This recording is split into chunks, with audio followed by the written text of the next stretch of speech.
नमस्कार, न्यूज एक्सप्रेसमधून मी रोहिणी। नागपूर महानगरपालिका निवडणुकीसाठी काँग्रेस कमिटीची सुद्धा जिथे इच्छुक उमेदवार आहेत त्यांची मोठी गर्दी आज पाहायला मिळते आहे।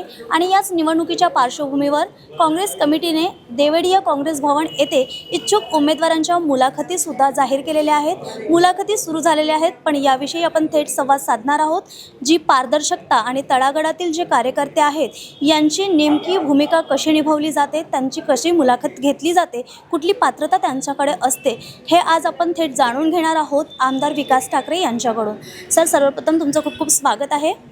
आणि आजपासून आपण काँग्रेस कमिटी आपले जे इच्छुक उमेदवार आहेत त्यांच्या मुलाखती सुरू केलेल्या आहेत। कुठली पात्रता आपण त्यांच्यामध्ये बघतो आहे, कसा योग्य उमेदवार आपण निवडता? असं आहे की आज काँग्रेस कमिटीतर्फे 3 विधानसभा मतदारसंघाचे साक्षात्कार घेण्यात येत आहे आणि एका प्रभागात जवळपास 20 उमेदवार, 10 उमेदवार असे उमेदवार आणि सगळ्यात काँग्रेस पक्षाशी जुळलेले आहे। वर्षानुवर्षापासून काँग्रेसचं काम करणारे लोक आहे, जनतेच्या संपर्कात राहणारे आहे, आंदोलनात राहणारे आहे, जनतेच्या प्रश्नासाठी लढणारे लोक आहेत। महानगरपालिकेची निवडणूक आहे। महानगरपालिकेचं दायित्व आहे की मूलभूत सोयीसुविधा शहरातील नागरिकांना पोहोचवून त्यासाठी जनप्रतिनिधी निवडून द्यायचा आहे। तर हा जनप्रतिनिधी कसा असावा, त्याचं काय दायित्व असावं, उमेदवार आम्ही देऊ, निवडून येईल, पडेल, पण त्याला जी जनता मतं देईल त्या मतेसाठी त्याच्याजवळ त्या मतां घेतल्यानंतर त्याच्याजवळ किती वेळ आहे की तो लोकांसाठी राबेल त्या प्रभागातल्या, याच्यावर उमेदवाराचं भवितव्य आहे। आम्ही तशा उमेदवारांची निवड करत आहे।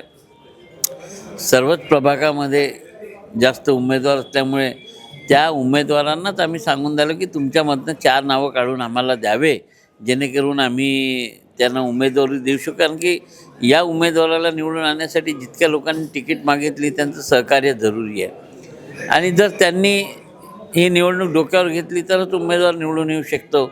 आमचा प्रयत्न आहे की जो लोकांच्या संपर्कातला आहे, लोकांच्या कामासाठी धावणारा आहे, पक्षाशी एकनिष्ठ आहे, आंदोलनामध्ये सहभागी झालेला आहे, असा उमेदवार प्रभागातून मिळावा ही सगळ्या पार्लमेंटरी बोर्डाची आमची अपेक्षा आहे। जो उमेदवार आहे त्याची पारदर्शकता कशी निवडते याची खात्री काँग्रेस कमिटी कशी घेते? असं आहे की एका प्रभागामध्ये काम करणारे लोक अनेक वर्षापासून आहेत, पक्षाशी निष्ठावान आहे, लोकांचे कामं घेऊन पक्षाकडे येतात, सरकारकडे जातात, महानगर तसे लोक आमच्या लक्षातच राहतात की कोणत्या माणसाला लोकांचं काम करण्यामध्ये आवड आहे, अशा माणसाची निवडच आम्ही उमेदवार म्हणून करणार आहे।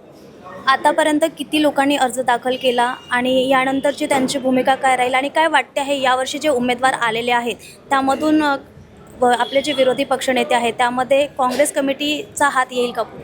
असं आहे की जे उमेदवार आहे ते सक्षम उमेदवार आहे सगळे आणि त्यांना आम्ही तिकीट देऊ आणि पक्षसुद्धा त्यांच्या पाठीशी आहे। निवडणुकीत चांगली लढत होईल अशी आम्हाला आशा आहे। आतापर्यंत किती मुलाखती घेऊन झालेल्या आहेत आणि आता किती बाकी? जवळपास 1000 लोकांचे अर्ज आले आहेत। 3 मतदारसंघातले मुलाखती झाल्या आहे। आता उद्या पुन्हा 3 मतदारसंघामध्ये आमच्या मुलाखती सुरू होईल। तर हे होते आमदार विकास ठाकरे। त्यांनी आपल्याला सांगितलेलं आहे काँग्रेस कमिटी कशा पद्धतीने मुलाखतीची पडताळणी करते आहेत आणि कसा योग्य कार्यकर्ता आणि उमेदवार निवडला जातो हे त्यांनी आपल्याला सांगितलेलं आहे। पण आता यावर जनता काय प्रत्युत्तर देते हे बघणंही तितकंच महत्त्वाचं राहणार आहे। न्यूज एक्सप्रेसकरिता व्हिडिओ जर्नलिस्ट मोहनसह मी रोहिणी, नागपूर।